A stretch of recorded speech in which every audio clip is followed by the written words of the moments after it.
Hello and welcome everyone to the Yang and Tang show. As you might see, it's only me today. You're probably wondering why. My Tang has some personal commitments that he has, so for the next few weeks, you'll just have me on this show. So looking for anyone on the live stream to comment in because it's just me. But yeah, I felt like the show should continue with even without Mike. We'll probably have him back in the next few weeks. I'll try to get some guests on as well. So yeah, and yeah, usually when we start the show, Mike asks me how I'm feeling, how I'm doing. So doing great here. I think we've had a very exciting week of baseball. I think MLB, had a hot start. Giants off to a hot start, 7-2, best record in baseball, second lowest ERA, and also fewest runs allowed. Right, so I think Giants off to a hot start, definitely exceeding expectations. Um, can't complain more about that, or can't don't have anything to complain about it. Rather, right? I'm very happy with how we're starting. Let's see how the momentum goes, but pretty exciting stuff. And I think for the Warriors as well, playoff season has started off. Now we have to see how they do with the core three back. Right, Curry is back, limited minutes, but still back. Clay Thompson looks like he's completely back from the injury, which has now been I think a year plus now. So we'll have to see how he does and continues to strive. And Draymond Green looking a lot better in the playoffs as well. So we'll see his progression. I'm pretty happy with so far how he did in that last game. It's pretty nice to see Draymond back. He's definitely a core member of the team, both on the defensive end, which everyone knows about, but he had a few buckets as well, attacking in the lane and everything. And I think one of the breakout stars of this playoffs so far in this season is actually Jordan Poole. Right, Jordan Poole is looking a whole lot better, than he did about 2 years ago. Now he's looking. There's a lot of talks about him potentially replacing Curry in the long run. Right, like he might be the next Steph Curry or the first Jordan Poole. So pretty excited about that. I think he has a lot of potential. He looked a lot better, I think, in this last game, in the last few games, than he's ever looked. I think one of the biggest news is he was snubbed for the most improved player. He wasn't even on the list. People were very disappointed by that, but to me, doesn't matter, right? Like most improved is really a compliment and an insult in some ways if you think about it. That means at one point you didn't do well, and then now you're improved. Now you're actually capable. But the way that Poole has been playing, he's actually making a story and a push if he keeps it up, potentially having a playoff MVP, right? And to me, I feel like a playoff MVP is going to be a lot more valuable than having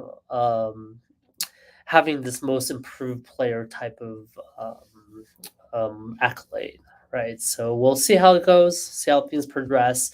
But I think Jordan Poole is definitely in the runnings for that.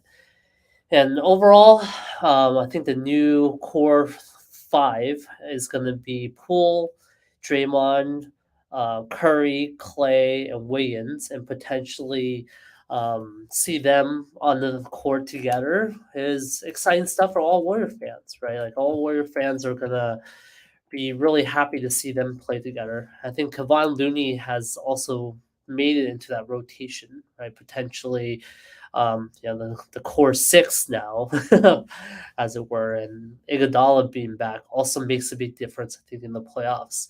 So I'll get to my predictions later. We'll still do picks just like how we normally do it when Mike is here. But stay tuned for that. I'm pretty stoked about the Warriors and how they're progressing. So let's move on to NFL. Take on some Niners news. Jimmy G, I think it's a big talk still, right? Latest is the Panthers were doing some homework on quarterbacks, specifically Jimmy G and Baker Mayfield. And so on Sunday, it was reported that the Panthers are looking at Iki Ekonau. I'm totally mispronouncing that name, but he's one of the top offensive tackle players, and same with Charles Cross. Panthers hold the number 6 overall pick, so the thinking is if somehow one of those offensive tackles happen to land at number 6, they'll pick them up and then be shopping for a veteran quarterback, right? They wouldn't be drafting for a quarterback, which means Jimmy G and Baker Mayfield will be potentially be suited candidates for the Panthers. So we'll see how that news progresses, but I think Jimmy G is definitely heating up, right? There's a lot of news heating up for Jimmy G and potentially what team that he's going to play for. And to me, it's getting a long, long story. And if you look at Rita Oak's Twitter account, it's been what, like 67 days since they announced they potentially will trade Jimmy G and when the season ended, and he's still not traded yet. Right, and I think that's no surprise that most likely it'll be during the draft or after the draft. But there's also a scenario that got floated out there where Jimmy G stays with the Niners. And to me, that's pretty intriguing. And the thought process is it's 25 million. And what the Niners can do is restructure his contract where they eat the $10 million in a bonus.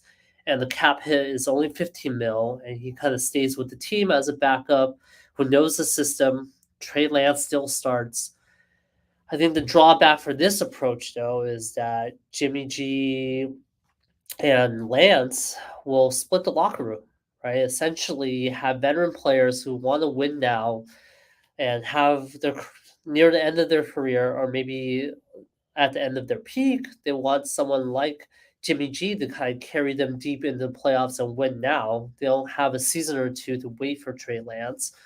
Versus you have the rookies who are growing with Trey Lance that don't want all the pressure on them, right? They want to be able to stay with Trey Lance and kind of grow together. So there's kind of arguments of both sides of whether or not, it's also a healthy locker room to have someone like Jimmy G because it's splitting because of that split and also potentially a distraction, right? Like Jimmy G being in there kind of distracts from the leadership of Trey Lance. Will Trey Lance be able to develop as a leader of that locker room with Jimmy G there? But I think with the injury concern and the recovery from surgery, the Niners can't cut Jimmy G until he's been evaluated and potentially can't trade him until that happens as well. And that could come a lot later, right? It'll happen before the season starts. We'll definitely know that, but that's still a long ways away. We do have the draft coming up soon, so maybe some questions get answered during the draft or right after the draft. But right now, not looking good for Jimmy G. I mean, if you think about Baker Mayfield, the knock on him is he has had some injury concerns. He obviously has some maturity concerns. The reason why the Browns are trading him is because of the way he reacted to potentially being traded. And talent wise, still a big question mark. He's never been to the playoffs, right? At least Jimmy G has been in the playoffs both as a backup and as a starter, has gotten pretty far. But Jimmy G has those injury concerns, right? I guess another pro for Jimmy G is leadership. He's definitely a leader in the locker room. And that's why there's some con argument in having him stay, is because he does have a leadership quality to him that could override Lance's potentially. And that's always not good, right? You don't want to have too many chefs in the kitchen, as it were, you know, especially both on the offensive side, right? They're kind of playing the same position literally. So you don't want that to happen. So we'll see how it happens with Jimmy G. And I think the Debo Samuel contract renewal news, there hasn't been much on that front, but he's been getting a lot of hate, I guess, from social media, from fans. I feel like it's very undeserved, right? Like why are you hating a guy that is trying to negotiate for more money? I think anybody in his position would have done the same, right? Especially as a wide receiver, especially as someone who's coming off the rookie contract. So you're not exactly well off yet, and you want to get this first contract because there might not be another one, right? So from his standpoint, I think he wants to do everything he can to kind of maximize those dollars, maximize those guarantees, and potentially maximize those years, right? I think the Niners will keep him. They'll probably work something out and get things going. But as of right now, all the fans kind of turn on Debo. I don't think it's fair, right? But I think as a fan, we inherently are biased towards players over the team, right? Because the team is what we root for, really. Individual players kind of come secondary when it comes to rooting, and that's unfortunate. But even with that being said, I don't think we should be hating on a guy who's trying to feed his family. Essentially, that's what Debo Samuel is trying to do.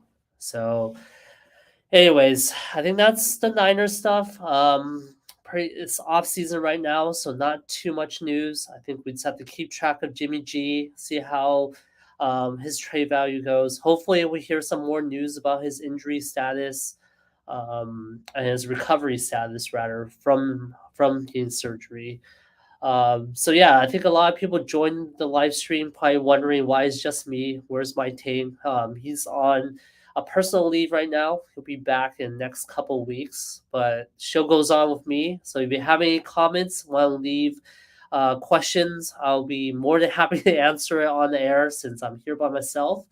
But you get my perspective there. So let me move on to MLB now. I think, as I talked about at the start of the show, the Giants are off to a hot start. Right, I think Rodon has been pitching lights out, and we have Webb who's also pitching lights out. So we kind of have two pretty sound starting pitchers now. Kind of reminds me of the Tim Lincecum and the Matt Cain era, where we had the 1-2 punch. And then I think the rest of the lineup, specifically, I think Cobb has really impressed me this season as well.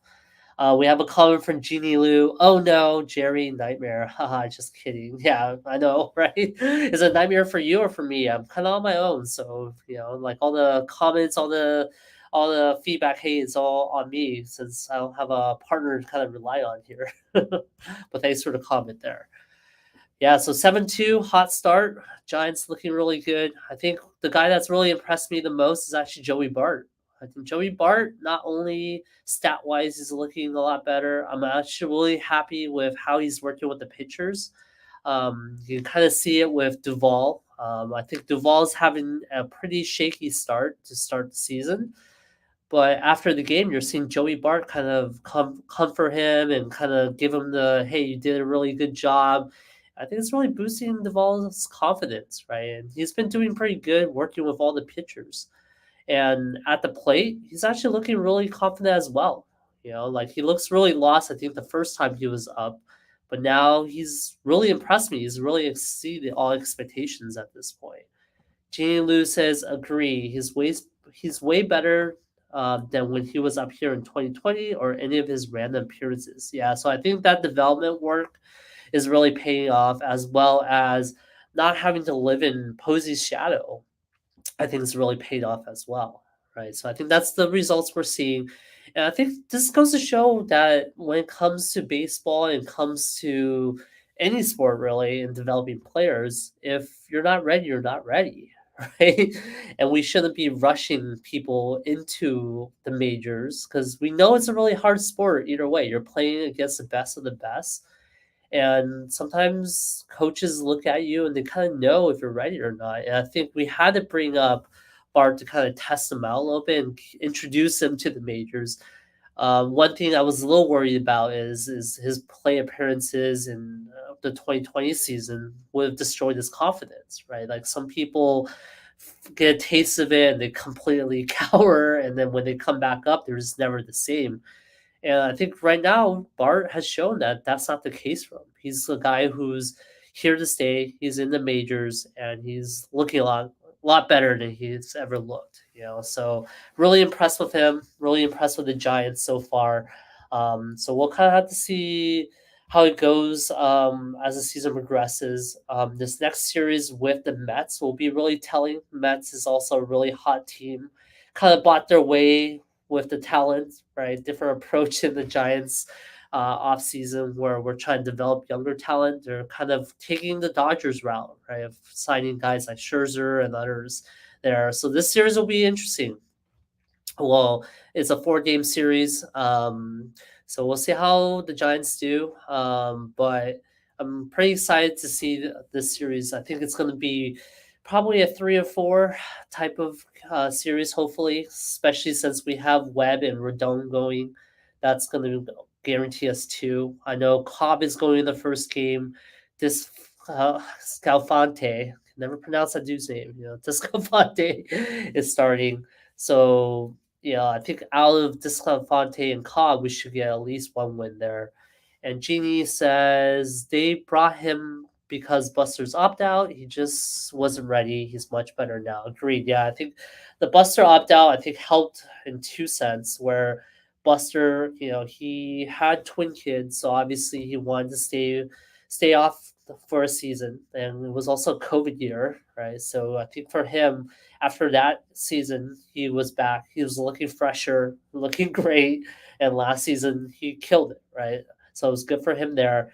And I think it also gave some exposure to um, Castelli and as well as Joey Bart to see what they can do at pitching. So I think it was good at least to introduce him to the majors, and glad that he's able to take that experience and now become a more confident player and a way better catcher as well. So, and then yeah, it's a double header tomorrow, says G Lou. That's right. Those double header games are tough. I think it's really tough to, I think for the fans in some ways because it's such a you go through one game, kind of emotions of that game, then you kind of go through another game as well, but also for the players, especially on the bullpen, you kind of have to see um, what players you want to put in because you have two games, but then you have another game tomorrow, right? Or the day after, rather. So it's going to be a little bit taxing, I think, especially for the bullpen and who you have to put in. And so that's where I think the management and coaching pays off because they'll know who to shuffle in, who to take out. And I guess the good part is the other team's also there doing the same thing. It's just after you finish the series, then you have another team that didn't go through this doubleheader that might have a little bit of advantage because you've exhausted a little bit of your bullpen and your matchups, right? So don't really like the double headers. Not a huge fan of it, but the good news is lots of baseball. You have all day to watch baseball, and who can complain about that one, right?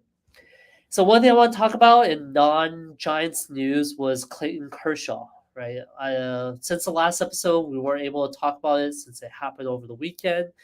But Clayton Kershaw was pulled after 7 innings. He only had 80 pitches in, and usually not a big deal. But the problem is he had a perfect game going, right? Very controversial. Why did Dave Roberts pull Clayton Kershaw? And there's only been 23 perfect games in MLB history. He would have been the 24th if he was able to pitch 2 more innings, get six more outs without having a player even reach base. Right. I think there's been a lot of no hitters throughout the whole MLB history because you get walks. It doesn't really count against your no hitter, but for a perfect game, the player can't even reach base.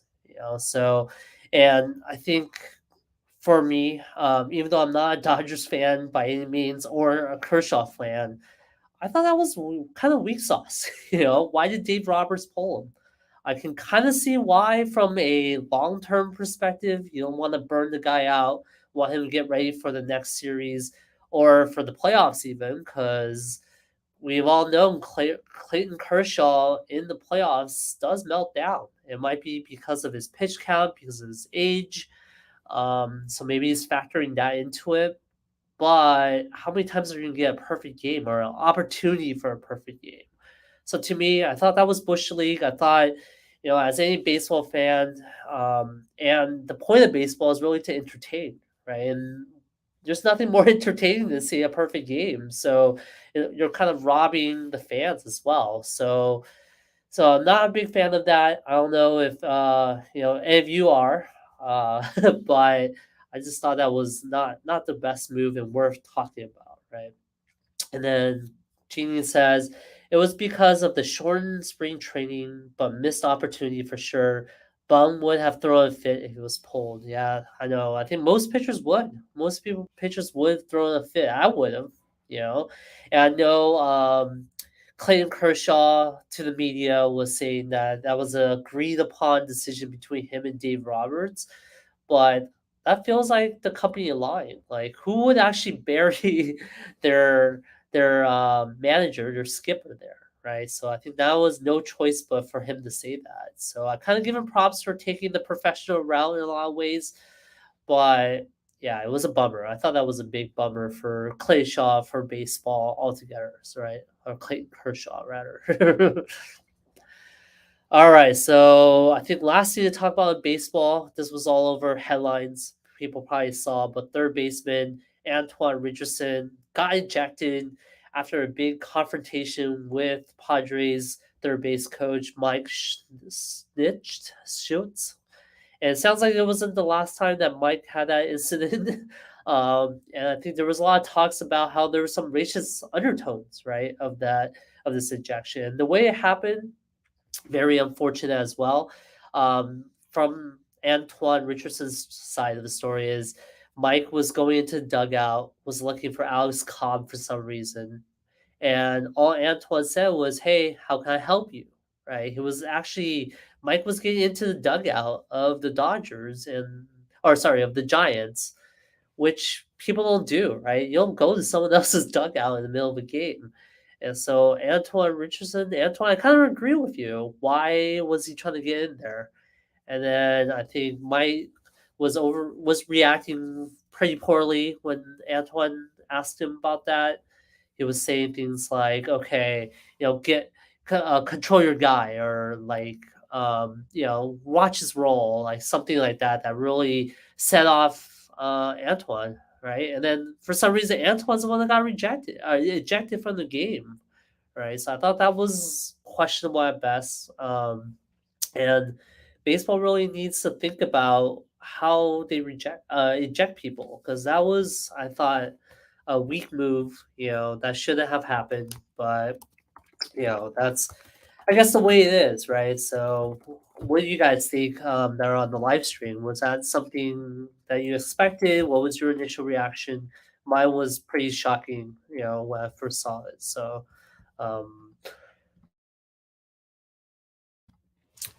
but I guess the good news is Giants third base coach that got replaced was Alyssa Nakin. I can't pronounce last names, as everyone knows, but she becomes the first major league woman to be able to coach on the field. I guess that was the bright side of it. And what took so long? I think that was my question. I didn't know that she was the first ever to be an on-field coach. But very hats off to her. Really happy, at least there was a positive that came out from that negative incident. Um, and then let's see, Jeannie says, I think that it was said, control that MFer to Kepler. Yeah, that's I would get super pissed at that, right? And I think that's where the racial undertones came in because it's saying control this guy, as if he was someone who was a servant to Kepler. That was uncalled for. I think they worked it out the next day. That helped a lot. I think the next day they were seen talking to each other. There wasn't really a handshake that ended that, so I don't think things are fully, under the river as people call it. But at least there was some type of talk. Hopefully, some type of apology that was unofficial there. But it seems like things are okay now. So at least that happened. Happy to see some movement there. But yeah, so I guess let's not take away from Alyssa's being able to coach on the field. Hope we see more women coach on there. I think the sport needs more needs more presence of having some equity, right, and some gender equity there. So I'm really happy that happened. Yeah, we're seeing a lot more, like even for the Niners and for NFL, where we're having female coaches, right? And I think eventually what we need to say is coaches, not female coaches, right? Because we should be treating every coach equally, regardless of gender or race. So good to see things like that progress towards the right direction. And yeah, so like I said, great light at the end of the tunnel after that that incident there. All right, so let's move on to the picks of the week. It will just be me picking, obviously, because Mike's not here. As mentioned, Mike is on assignment, has some personal leave that he's taking. So next few weeks would just be me. Episodes will be a lot shorter, obviously, because it's just me talking there. But we'll encourage everyone to live stream to leave comments because love to react to it. So it feels like the audience is kind of like a second host here. But yeah, so Warriors -4 will be my first game I'm picking against the Nuggets. Still at home, game 2 of the playoffs. The over under is 222. 222 is actually fairly in the middle, not too high, not too low. Usually when I see games that are 230 or 210, I start to suspect, right? When I see those swings, I tend to go to the direction of the high side or the low side. So if it's 230, go for the over, 210, go for the under, even though it sounds crazy, right? You see a low over under, your instincts is to kind of go over because you're saying, hey, why is it so low? But just have to keep in mind that the bookmakers are really smart at making these lines, right? They're not going to make a 210 and say, "Hey, we're going to make a mistake here," right? So 222, pretty down the middle. I think for that one, I think Jokic looked really tired at the end of the last game, especially in the third quarter, because he's doing all the work. You know, Joker is like the star of the team and seems like the biggest talent that's ready for the playoffs. Everyone else seemed to be, either supporting or not doing as well. Versus the Warriors, where the whole team's on fire, right? So to me, I'm going to take the over. To me, that's the easy over because I think the Warriors have enough firepower to kind of carry the team, and Joker is going to get his points as well. So I think that over under 222, I feel confident that both teams can break 100 and possibly break 110 each, right? So to me, it's just too close to call it for an under. So I'm go for over there. Warriors -7, that's tough, right? 7 points is a lot to give up, I think. Especially the last game, I think the Warriors did pretty well. Would have easily covered, right? I think it was 16 points win, right? So I think that's why I'm not surprised that the spread is a little bit higher than usual. However, I think for this game, if I were to pick sides, pick the Warriors. I think the Warriors at home, unstoppable, right? Especially with Curry back, have the core four there with Jordan Poole and Clay and Draymond kind of firing on all cylinders, ready for the playoffs. So I have to pick the sides. I'll pick the Warriors, but -7, that's really hard to cover. The Nuggets will play a lot harder, try to go back home with at least one win. So whether or not they get it, I don't think so. I think the Warriors are still too talented. But I would take the Nuggets +7. I think it'll be a lot closer game. We're probably going to be on pins and needles for this whole game, mainly because of that, right? So I think Nuggets +7, but money line wise, I'll take the Warriors, right? The Warriors will pull out with a win, going up 2-0 and going back to the Nuggets in Denver. So we'll see how that goes in that game. But yeah, so Nuggets +7 and the over there. So next few games, like I mentioned, will be with the Giants and the Mets doubleheader tomorrow, and it will be a 4-game series. So instead of picking each game, I'll kind of go through my thoughts on each game, right? So I think for me, I do like the second and the third game with Webb and Rodon, right? I think they're gonna be lights out. Hopefully, it won't be like the first game with Rodon where he pitches lights out, but we just couldn't generate offense. But the offense is looking a lot better. I think um, the bats are starting to come alive, and we're doing pretty well defensively as well as pitching wise and keeping every game low, right? Low scoring. So it's been been great to see that there. So I think yeah, so it'll be Cobb versus McGill or McGill, and then Webb versus Scherzer, Rodon versus Bassett, and Anthony Desclafani versus Carlos Carrusco. So pretty interesting matchups there. I would take the win when it comes to the Webb and the Rodon. So I think at least 2-2. I think Cobb pulls it out, right? So I think for me, the pick would be 3-2, or 3-1 rather, and then possibly the rubberneck game with Disclafani and Carlos Carrasco. I think the Mets have a chance to win it there, especially at home. So I feel a little bit less confident there. I think Disclafani, I think to me, doesn't look as good as Cobb actually. I think Cobb is looking a lot better. So we'll see how it goes there. But to me, that's what I will go with. We'll see how it goes for the rest of the series. But I think it'll be a telling series. The Mets are no joke. Mets are a good team, and right now the Giants are too. So I'm kind of excited to see some of the young guys get it done. I know Ramos looked really good for one series or for one game. He's been called back to the minors because we're facing a lot of right-handed pitchers, I guess. So we'll see how it goes when he comes back. But the younger talent's looking really good. I think even Estrada has been really impressing me as well. With Estrada there, we're not really missing La Stella, right? And I think with La Stella back, we'll hopefully have him play back his second, and maybe Estrada can back up Crawford in a few games, right? Give Crawford more time off. I think that'll be the benefit of having him back. But Estrada has been lights out, right? He's been seeing the ball really well.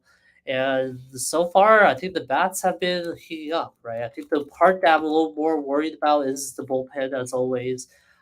Tyler Rogers is back from paternity leave, so at least we have him there, so that's also going to help a lot. But we'll see how it goes.